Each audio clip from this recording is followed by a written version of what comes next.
tvoje. Nade mnou se blízká, píšou to i v knížkách, že poslední, co umírá, je naděje. Dávám nahoru, hlavu nahoru, dávám nahoru, hlavu svou, dávám nahoru, hlavu nahoru, dávám nahoru, hlavu tvou. Vím, že se nejde smát, když svět mizí před očima. Každý, kdo poznal pád, ví, že na dně není molitan. Kdo zažil, ten ví, že na dně je fakt sladký není. Lepší dny se neozývají, jako kdyby došel kredit. Ty naivní si myslí, že je nepřekvapí, nic ztratí, všechno poznáš, že to nebyl karetní trik. Ono se na kolenou fakt moc chodit nedá, a lehko se to řekne, ale těžko se od země zvedá. Čím to je, když se ti zavírá opona, nejde stát jako poloha a pořád musíš bojovat. A i když se to ze dna nahoru zdá jako vejška, když nepřestaneš jít dál, poznáš svý lepší zítra. Když jenom jdeš, tak nepřestávám věřit, že za to oponou to je tvoje. Nade mnou se blízká, píšou to i v knížkách, že poslední, co umírá, je naděje.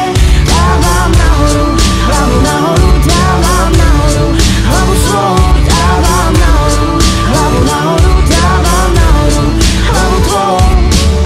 Skoro to vypadá, že život je pro hráče pokru. Až do jinej umí maskovat tu drtivou prohru. Až budeš tam, pochopíš, proč se chodí v mokru. Sebebrazi, co bez vod míří na cestu k oknu. Jednou ti prostě proud vytrhne z ruky pádlo. Páč každý velký hrdina ví, jak chutná KO.